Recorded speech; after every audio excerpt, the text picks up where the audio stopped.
La cuestión de la meritocracia,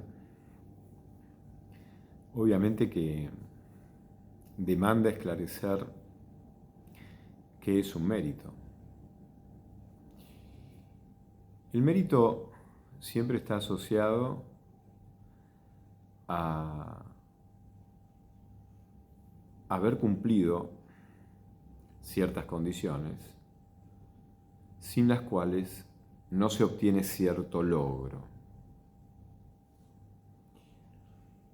Independientemente de la calidad moral del logro y de la calidad moral de las condiciones que son exigidas,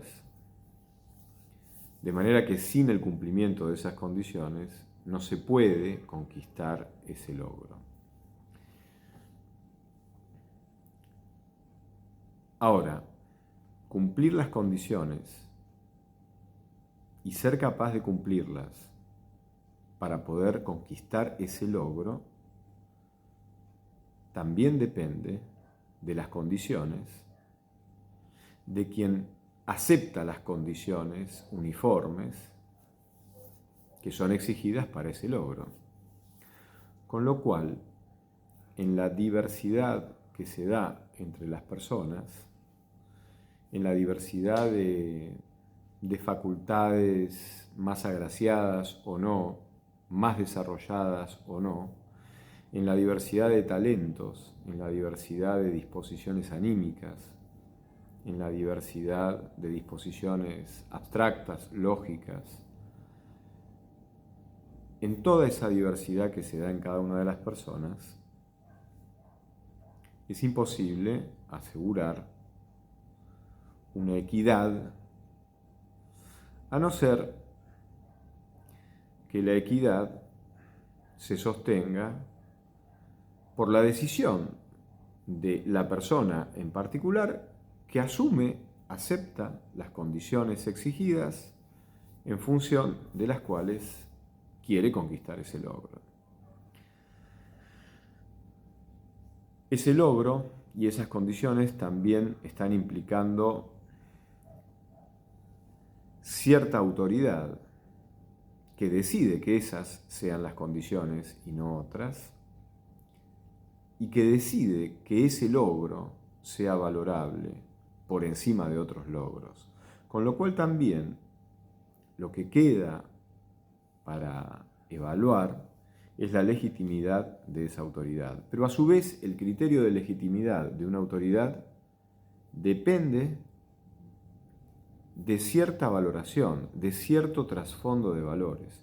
Por lo tanto, el mérito implica, para su propia evaluación crítica, la evaluación de las condiciones exigidas para un logro, la evaluación del contenido moral de ese logro y de esas condiciones sin las cuales no se arriba ese logro, la evaluación de la condición moral de la autoridad que prescribe esas condiciones, que son condiciones sin las cuales no se arriba a la conquista de ese logro.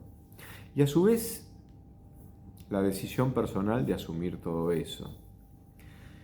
Podemos vivir en una sociedad que prioriza, prefiere cierto tipo de logros bajo cierto tipo de condiciones que no tienen ningún contenido moral. Es decir, logros que no tienen contenido moral positivo y condiciones que tampoco tienen contenido moral positivo. Y como dice el Evangelio, el que no está conmigo está contra mí, el que no recoge desparrama. En la reflexión moral también vale el principio lógico del tercero excluido. Si las cosas no son buenas, no tienen un contenido moral positivo, entonces tienen un contenido moral negativo, entonces son malas. Con lo cual, aceptar vivir en una sociedad, aceptar tomar parte en esa sociedad, recibiendo los beneficios de vivir en esa organización social que está de alguna manera articulada en ciertas instituciones. Aceptar tomar partido y formar parte de esa sociedad y de ese orden institucional, es aceptar ciertas condiciones para poder vivir. Lo que nos compete personalmente es buscar la verdad y el bien. Y tenemos la suficiente potestad desde nuestra libertad para decidir no aceptar lo que consideramos que corrompe lo más precioso que se nos ha concedido en nuestra persona y en nuestra condición humana. Tenemos la libertad y la potestad para rechazar todo aquello que se oponga a un valor fundamental, el cual, si no es observado, si no es respetado, si no es testimoniado desde una vocación fundamental de vida, se corrompe, se daña, se envilece nuestra vida, nuestro ser. Y se envilece también la condición humana. Kierkegaard decía, cuando muere un hombre, ha vuelto a morir toda la humanidad. Hay una imbricación esencial entre quiénes somos nosotros, y cada uno es el que es y quién es, y hay un don singular en ese quién se es, porque ese quién se es irrepetible y es intransferible.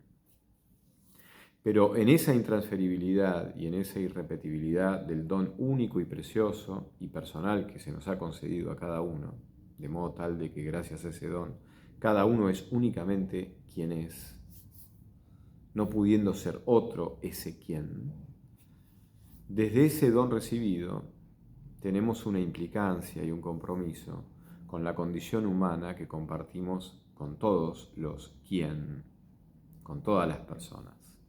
Entonces creo que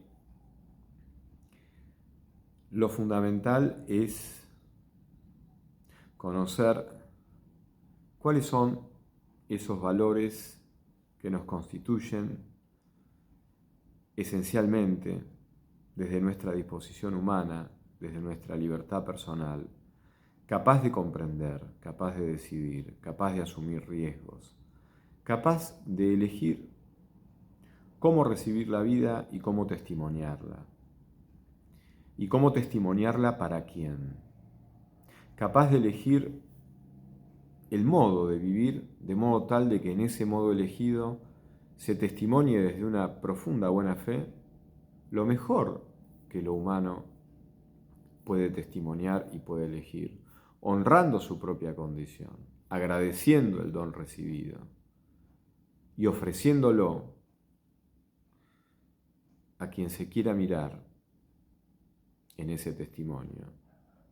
Por supuesto, también cada uno de los que así decide lo que quiere hacer con su vida, cada uno también va a estar profundamente abierto y agradecido a esos otros testimonios que también profundizan y embellecen la vida de todos, porque sacan a la luz y por lo tanto hacen verdadera esa magnificencia, esa dimensión sagrada que tiene nuestra condición humana, a la cual todos pertenecemos y nos atraviesa a cada uno de manera única y personal. Entonces creo que los méritos con los cuales nos comprometemos de verdad son los méritos que están vinculados con esa búsqueda profundamente moral, verdadera, genuina, libre, testimonial, humana y personal. Porque esos méritos están absolutamente autorizados, legitimados, avalados por la autoridad del bien, por la autoridad de la verdad, por la autoridad de ser testigo y aprender para después ser testimonio y ofrecer. Es decir, ese mérito está avalado también por el amor. por el amor profundamente entendido, como compromiso, como permanencia, como fidelidad, que no es obstinación ciega ni sadomasoquismo, ni absurdidad, no es una tosudez absurda, es la lucidez de sentirme convocado, porque lo que me convoca a lo más profundo de mí, y por lo tanto me convoca a vivirlo, aceptando todas las condiciones, todos los riesgos y todas las contradicciones. Y el amor es el único capaz de asumir y abrazar todo eso. Por lo tanto, los únicos méritos que a mí personalmente me han importado desde niño son los méritos que tienen que ver con esa decisión de vida. El tema es que la palabra mérito tiene que ver con el esfuerzo necesario según las condiciones preestablecidas para alcanzar un logro. Nuevamente, la autoridad que dispone esas condiciones puede no tener ningún contenido moral. Por lo tanto, tiene un contenido moralmente positivo. Por lo tanto, tiene un contenido moralmente negativo. Las condiciones también pueden tener un contenido moralmente negativo y el logro puede ser absolutamente degenerativo. Puede ser corruptor, es un logro corruptor, es un logro que nos corrompe. No le debemos nada, ni a esas condiciones, ni a esas autoridades, ni a ese tipo de logros. Lo primero que nos debemos es descubrir el profundo don que hemos recibido y descubrir que no lo hemos recibido para quedárnoslo a solas con nosotros, egoístamente, sino que lo hemos recibido para ofrecerlo. Esos son los únicos méritos y esos son los únicos valores que tienen de verdad un contenido moral. Y la vida se va a diseñar, va a encontrar en la sociedad los canales, los modos, las vocaciones, las profesiones que hagan justicia a ese camino profundo y que sirvan para que ese camino profundo, existencial, humano, enaltecedor, sí sea realizado dignamente. Por lo tanto, una sociedad en la cual se pueda elegir de qué trabajar y de qué vivir para poder honrar eso que es universalmente valioso y que nos constituye desde nuestro sentido humano más profundo, es una sociedad en la cual se puede elegir tener méritos para lo que moralmente tiene sentido tener méritos. El mérito por sí mismo no tiene valor, porque si el mérito es definible en términos del esfuerzo que yo tengo que hacer para cumplir ciertas condiciones, en virtud de que gracias a ellas, entonces se me acredita cierto logro, el logro puede ser inmoral, las condiciones pueden ser inmorales. El que dicta, la autoridad unipersonal o colectiva que dicta esas condiciones, enalteciendo ese logro, poniéndolo como una preferencia por encima de otros logros, también ese tipo de autoridad puede tener un contenido inmoral. Por lo tanto, no me debo a ninguna de las tres cosas, ni a esa autoridad inmoral, ni a esas condiciones inmorales, ni a ese logro, por dinero que dé, por dinero que reditúe, por promesas que reditúe, por bienestar que reditúe. No le debo absolutamente nada porque precisamente no se puede servir a dos amos.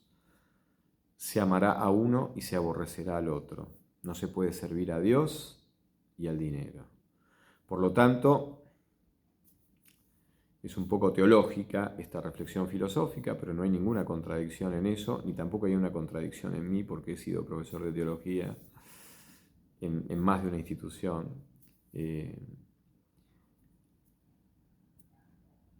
Busca primero el reino de Dios y su justicia, y todo lo demás será dado por añadidura. Yo no necesito que me premie un mundo corrupto. No necesito sacarme un 10 por haber cumplido condiciones corruptas. No necesito una autoridad corrupta que me avale y me bendiga y me glorifique con un logro y con un premio, porque lo primero que tengo que honrar es lo no corrupto que se me ha concedido, que es toda la potencialidad de mi vida humana y de mi testimonio personal, capaz de ofrecerlo libremente, de modo tal de que si lo hago se convierte en un testimonio irreemplazable. Cada testimonio amoroso, ofrendado, de verdad, que asume todo lo que hay que asumir, con tal de priorizar esa ofrenda en donde se hace patente el resplandor de la verdad, del bien, y por lo tanto es un testimonio hermoso, cada testimonio personal de ese tipo hermosea la vida, resignifica el sentido de nuestra existencia, resignifica el sentido de la existencia misma, de la realidad misma y del bien mismo. Cuando el bien encuentra un corazón nuevo donde habitar tan hermosamente, el bien mismo se siente agradecido, se siente embellecido, se siente bendecido. Y no es una redundancia. Así que la sociedad tiene que cumplir la condición de que yo pueda tener caminos legítimos, profesionales y de trabajo, para poder cumplir esos logros sublimemente humanos. La meritocracia por sí sola no significa nada, los esfuerzos por sí solos no significan nada,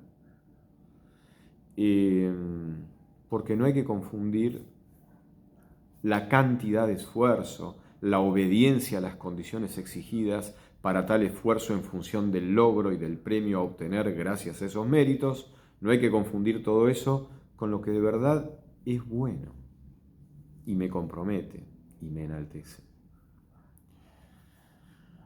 Los buenos, los corazones buenos, asumen el lado A y el lado B del disco. Asumen la belleza y la magnificencia de lo que significa el bien y asumen las espinas y la parte oscura de la historia potencial que habrá que enfrentar si quiero testimoniar lo que es bueno. Una sociedad lo único que tiene que cumplir desde este punto de vista es que me permita priorizar esta mirada sobre la vida. Y por lo tanto, que me permita priorizarla significa que la sociedad tiene dispuestos canales profesionales y vocacionales para que yo a través de esos canales testimonie lo más profundo de mí, que es lo mejor que puedo hacer por mí y por los demás.